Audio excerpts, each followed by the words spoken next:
This is ResiWeek, the weekly look at the residential home market for the audiovisual industry. My name is Tim Albright. I am your host. With us to talk about said thing is, first and foremost, Mr. Frank White. How are you, sir? I'm great. Thanks, Jim. Also with us is my buddy, pal, and brother, Mr. Richard Fregosa. Hello, sir. Mellow West Coast greetings. So, good to Can't see say everybody. that. Frank's here from West Coast, too.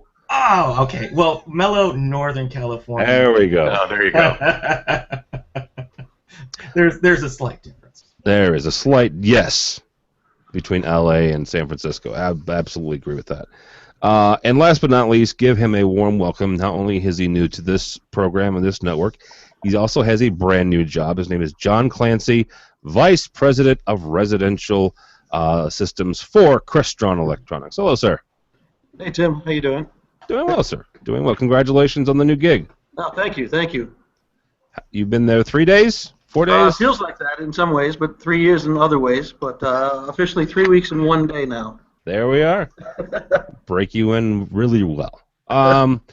Okay, so here's the first story here we're going to do, and I got a bunch of emails last week.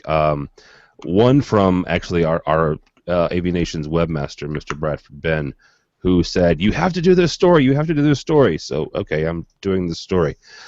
So apparently, Google bought a company called Revolv about a year and a half ago. And Revolv is a home automation hub, if you're not familiar with them. It's a cool little product. Integrates with your smartphone, does some really cool things. And oh yeah, by the way, Google's going to kill it. Now, that's not the story. The story is how they're doing it.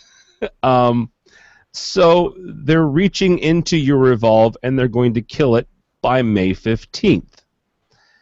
Now, Rich, we're going to start with you on this. First of all, should they be doing this?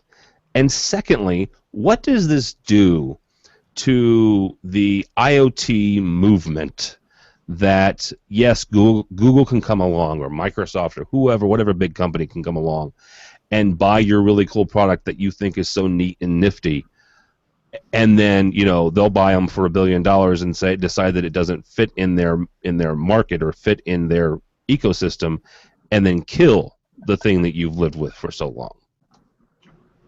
First off, is it wrong? Absolutely. Unfortunately, is the user base that purchased Revolv products and was actively using it a large user base? No. So from a news story standpoint, it's not going to get as much attention as it should. More to the point, though, it's not the first time that it's happened in this industry. I mean, Logitech bought a company called Slim Devices a couple of years ago. Great product, did wonderful MP3 streaming, had a wonderful user community who did some fantastic stuff, way ahead of its time. Logitech killed it. Cisco, you know, look at the camera company that it bought a couple of years ago and then just decided, yeah, that's not working for us either as well. Killed it. You know, these companies, you know, are they within their right? Yeah, I mean, it's their property. Ethically, you know, I mean, if a corporation can have ethics, I mean, definitely that was like the Sith move, you know, interjecting 4 other letters for the 4 letters that I want to put in. Yeah, no, they were, you know, if a corporation could be a D-bag, they would be a D-bag about that one. If it was a larger scale product, I think definitely it would cause an erosion in consumer confidence. And more than anything else, it's setting a precedent. You know, these companies are going to come in, potentially find all of these other little companies, bring them in, and I think the reason why they originally said they bought the company was for the team. You know, the product just kind of came along with it. And you know, I mean, it's sad to see it happen. I'm not surprised, and it's not going to be the last time that we're going to see an acquisition and then have them shut something down like that. An acquisition and then a kill, basically. Yep. All right, Frank. Same question to you. What does this do for the IoT environment, the IoT business? Well, there's several aspects here. First is you know, the user audience is obviously going to feel abused on this, it was going to probably feel that way one way or the other at the end of every single street that we could go down. But the real thing is what is our industry doing to script a response to keep the IoT energy out there, rather than to basically bloodily crucify it in front of everybody, right? And there's going to be a lot of fits and starts. There's going to be a lot of startups that get a lot of momentum. You know, if you look at the stuff that's in the general press, you know, virtual reality and VR headsets are obviously, you know, really, really hot in that industry. But it doesn't mean that the integrator's still got to look the buyer in the eye and move them into either a new position. But what you don't want to do is alienate our relationship as an industry with that buyer. And I think very few of us are really prepared to script that properly. What we want to do is to throw gasoline on the pissed off factor that we have about it, right? What's the script that we could use then to move them from the position they are? And that would have something, you know, some kind of derivative of, hey, unfortunately, this is the reality of using technology that is changing so rapidly that a company ends up getting the attention of somebody with really deep pockets, gets absorbed. The deep pocket company then gets into that arena, and all of a sudden, it's not the low-hanging fruit they thought it was. It's hard work. There's a lot of risk. It takes an investment in a relationship with the channel that, frankly, Google's not used to. Yeah. Or a lot of these guys aren't used to. And if you look at the people you have on your panel yourself, Tim, is that we are pretty needy when it comes to our suppliers. We have pretty rigid demands that we put them through. And thank God we have suppliers that are willing to invest in us, right? That when you look at these really big companies that have a huge direct process, they don't understand the cost and the emotional and the intellectual investment it takes, and they kind of belittle it until they get into it, and they're like, whoa, these guys have real engineering chops, and they are really holding our BA. And if there's a glitch in our software, they're going to really hold it in front of us in a blatant way, and we do that. All right, so Frank, let me ask you this, because you brought up that well, the kind of growing pains that a big company will go through. How do you think that Google has done it with Nest? Because they have done it successfully. They have. Once, right? Right. So how'd they do it? My first question is that I highly suspect that the vast majority of Nest products are being purchased by end users, not by integrators. And so then the business starts kicking in. You start asking, okay, so what percentage of revenue are we? And if we're significant, why don't they have a better and move up product that we could then do engineering with? And so I don't know. You know, the last time I was with you on this program, we were talking about, you know, people had broken the Apple TV product, and it was the same way. It's just that we buy a lot of them, but I don't think that we represent a significant portion of the business on that. So it's more the fact that the end users are actually the consumers. They're dragging us into it, right? Yeah. All right, John. What do you think about the whole IoT? What does this do for the IoT community, the IoT channel? So I mean, before I started at Crestron, I was an integrator, residentially focused for 23 years, and I think over the last few years, the biggest concern we had over IoT was the amount of confusion that it created. You know, every new product, every new system kind of added to the confusion from the perspective of the end user or the person who's thinking they might want to delve into this. And I think that there are two sides to that. There's the do-it-yourself side, and there's the professionally installed side. And I think a lot of integrators, I think will be turned off a little bit by this, and less susceptible to delving into some of these IoT products, which may or may not suit their businesses moving forward. And I think that the focus, going towards the integrated solution and building towards the infrastructure is still been the focus and will be the focus for at least the short term.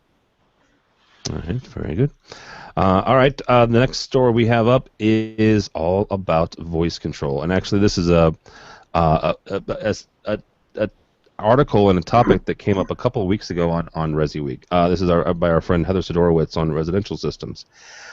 She's talking about Alexa, which is Amazon Echo's product, and she got one about 6 weeks ago. And what she goes into is what makes Alexa different than Siri or some other ones. And Frank, we're going to start with you on this, but I want to read this quote real quick.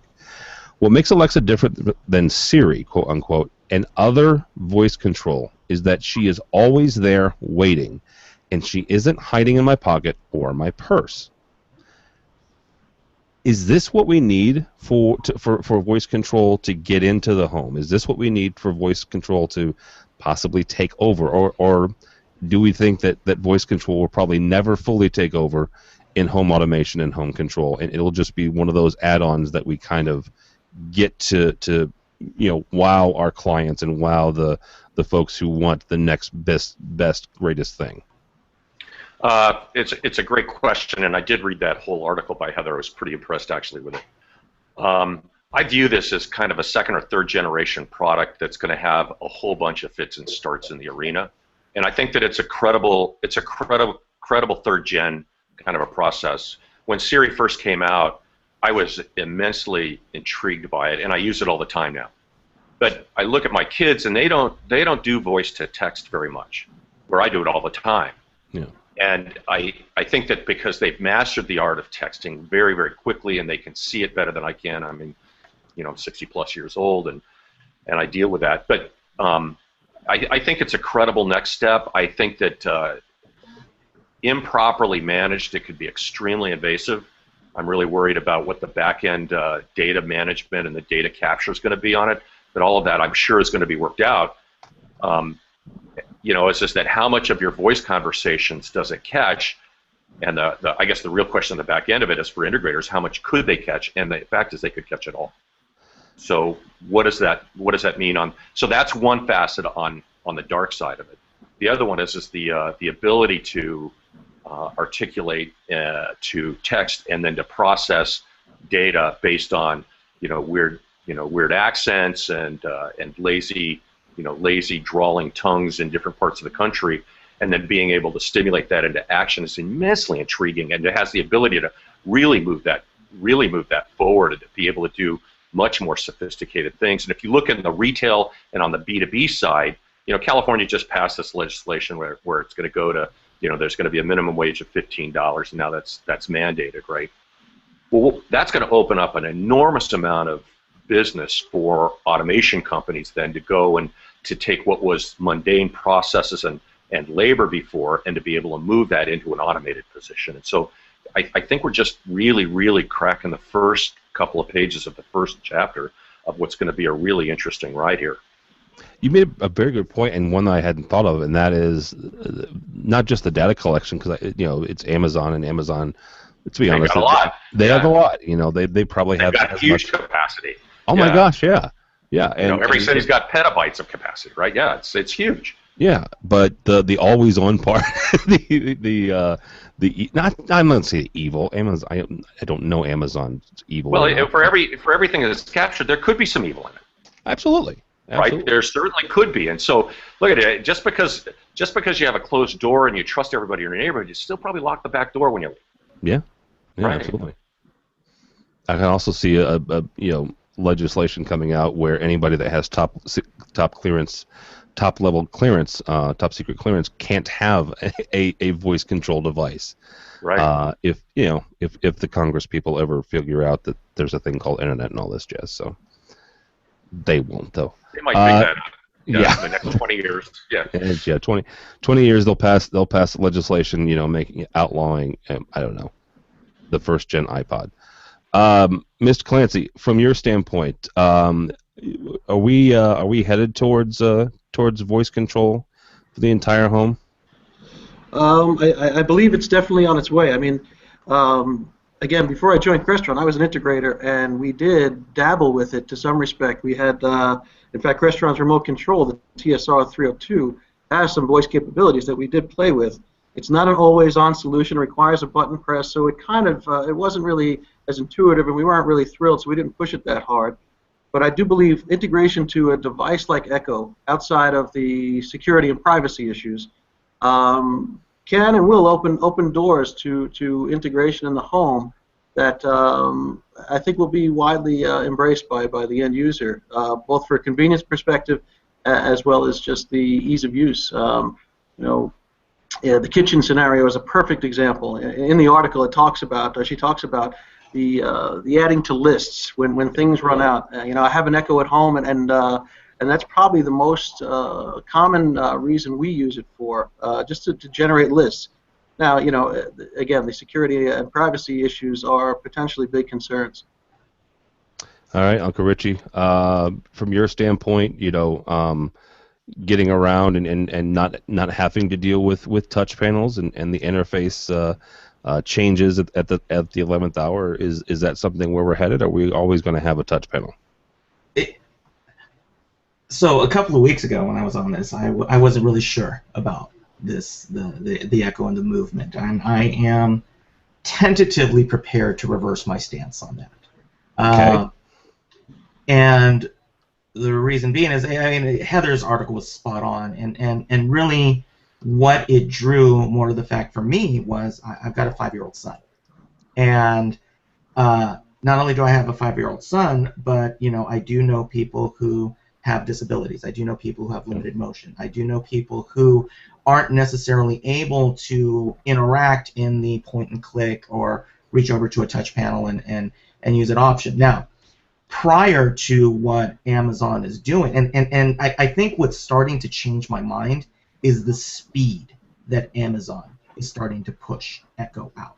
This is, right now for me, it's unprecedented. They just, the additions that they're making to the Alexa Skills Kit, and saying, what, we're going to be a bridge. Lutron just 4 days ago announced that they're working on their Echo interface kit. So they are opening it up, and Amazon is saying, what, this is our device, but we're the gateway device. Really, all we care about is for you to go, Alexa, turn on the lights. Oh, that light bulb went out. Gee, Alexa, go ahead and order me four LED bulbs. And this just happened in my washing machine, and order me time. It is going to support their consumption model, and when a 5-year-old can walk in and who can't read or who's very limited reading skills and says, Alexa, I want Disney, although it's not there yet, right now, the reason why I'm still not quite there is that the skills kit still has you playing. When we were kids, there was that game Telephone where you had to tell it to somebody and pass it down. And right now it's like, Alexa, tell XYZ to turn on the lights. Alexa, tell XYZ to play the music. It feels like, Alexa, tell this guy over here to turn the TV on and make sure that you tell that guy over there to do this. So the common language set isn't there. But they are, because it is an always-on device, the ability for them to access that information, and like Frank was talking about, just the linguistics and the psycholinguistics that go along with it, and the algorithm. This is a huge undertaking, to be able to try to, it's that true Rosetta Stone, taking common language and being able to use that into a command set. And from the looks of it, it doesn't look like Amazon's looking to bear down. And I would think, the more I thought about it, that might be a reason why Google killed Revolv or these other companies, so that they can hone in on saying, hey, Amazon's here to play. And they're feeling the heat. Although they won't necessarily say it, they're starting to feel the heat. Well, you brought up a really good point with Rosetta Stone. There's a couple different apps right now, and they're very rudimentary. So don't go out and download them and think they're the greatest thing, because they're not. But they're basic, that are using technologies like Echo, like Google Translate and Google Voice and Siri to translate from English to Spanish, from Spanish to Russian, and things of that nature. And that's one of those things that something like this could actually help second language speakers, third language speakers, folks who are immigrating from one country to another, regardless of what direction you're headed, and learn another language while also trying to help you get milk the next time you go to the store. So I saw a YouTube this morning that IBM had pushed, and it was a Japanese CEO that was speaking in very, very accented English, and the voice that translated it, first of all, it was instant and it was perfect, but then it took English and translated it to his dialect of Spanish or of Japanese in no time. And the objective was that you don't have to learn how to speak a language; you'll be able to speak them all. That has a huge implication across cultures and stuff. Oh my gosh, yeah. Yeah, and it was remarkable to see how fast it was able to either voice translate it so you heard it audibly or text. Yeah, one of the things that kind of I'm going to digress for 1 second here, and we'll get back to this. AV Nation is obviously available wherever you have an internet connection. Our biggest audience is North America. That's where we're from. It's how we speak. It's the markets we cover. But I'm still struck by the different places that we get downloads from. And I look at shows like ISE, Integrated Systems Europe, and we meet a lot of folks who are English is not their first language.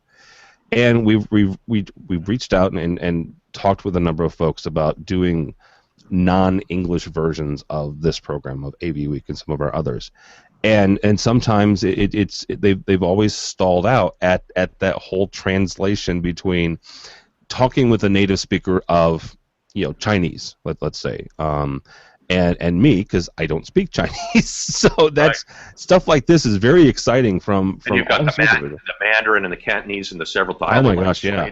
And IBM has got. They say they're rolling us out. I think it was like 12 or 15 different big languages, right? I mean, it was amazing how fast that was. And so essentially, you would be able to do this back and forth between two people that do not traditionally speak each other's languages, and to be able to get the intonation and the intent of that. So you might look at that, Absolutely, I mean, yeah, that's very cool. As the IoT guys would say, Google it, and see how it works. Yeah. All right, last story here, and then I'll let you guys get on your way for your Monday. John, just so you know, in case you haven't watched the show before, I love OLED. Okay, I'm a very big fan of it. I am very bearish on it. I'm waiting for the day that it will come down in price and I don't have to spend $30,000 for it. So here's our story from HDTV Magazine. $1 billion with a B dollars worth of OLED sets were sold last year, 7 times the sales in 2014. What does this mean for this market, or is this just a crazy puff piece that something wants to prop up somebody's stock market options? Well, I mean, we've been teased with OLED for years at CES, and it's always been the holy grail, or at least it has been in the past few years when it comes to large displays, flexible displays, eventually. Contrast level that is unparalleled, and color depth that is equally unparalleled. And some of the demonstrations, at least at this past year's CES show, by LG in particular, were dramatic. And I think that it's starting to finally take off. I think their ability to manufacture these panels in the quantities that are required and the sizes that people want are really beginning to push this, into the real world for now. Rich, he hit on all the points why I love this technology. It reminds me, it's the closest thing to plasma that I've seen since plasma has unceremoniously died. What does this mean for the OLED market? I think the article takes a little bit of creative license with where OLED production is actually going. Okay. OLED production is for mobile, and I will come back to this again. You realize I'm recording this, right? Yes. Yeah, exactly. All right. And the numbers that they're using in here are a bit of an extrapolation from the fact that, Foxconn and Sharp, they're ramping up their production facilities for the next wave of mobile devices that are coming out that are going to become OLED. That's where it's going to start. And then what will happen is, as it happened with LCD, as it happened with LED, as it happened with all the other emerging technologies, once they reach critical mass with mobile, you will see the gains throughout. Now, and again, the OLED sets, you can spend $10,000 on it, you can spend $15,000 on it. The average consumer, it's not going to get that penetration in there. The article that's here, they're enthusiasts, and they're saying, we're going to get it, we're finally going to get it, and that's great. But that's not how the large majority of the Earth's population works. Viewership, consumption of large screen displays is down, and it will continue to go down. for that reason, and it's that generational shift. I mean, will it always be a revenue stream? Yes, but is it a growing segment? No. And what will happen is once they get it and they start building 13-inch tablets and 15-inch tablets, and those start growing, they'll be able to ramp up their production facility to be able to say, hey, look, we made a 75-inch OLED panel. We can get 16 tablets out of this thing. You know, that's where it's going to come from. That's what happened. You know, and again, where when we got the 100-inch display, the original plasmas. Why did 42-inch plasmas come down? Because you could fit 4 of them in that piece of glass because the imperfections went down. So it's a trickle-down effect, and it'll be great. And again, I mean, the things that we can do with HDR right now and the other technologies that are coming up, it's great. But in terms of early adopters, it'll be nice. But I mean, you're still going to be paying a premium for it. You're going to see a whole lot more within on your iPhone 9 than you are in Samsung's new television that comes out. You know what? I will take that and run with it, because what you're saying, what I'm hearing at least, is that I have a better chance, a sooner chance of getting one in a laptop, let's say, it's going to bring down the price, it's going to bring down the power consumption of that, it's going to bring down the weight of a laptop. I will take an OLED laptop and count myself lucky, or a tablet. So, all right, Frank, last word on this. What does this mean for the OLED market? Well, first of all, it's just the benefits that my colleagues have talked about here is that it's got a great picture in all of the measurable ways. But the advantage we haven't talked about is it's very low mass. Right? They can make them thin. They can make them very, very light. And I don't know what the manufacturing yield is, and I don't know what the manufacturing cost is, but they'll figure that out. Right, and as that comes down, that will impact the markets from the large displays down to your handheld devices and stuff.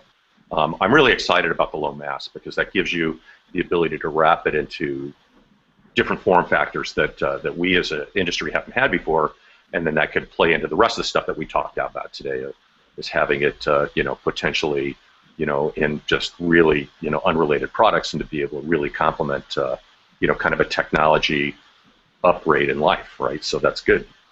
Yeah, absolutely. One of the things, and I could be totally crazy on this, just so you know, I'm actually looking forward to a projector screen manufacturer partnering with them and bringing me an electric screen that just comes down, and then there's your OLED display. So I could be wrong.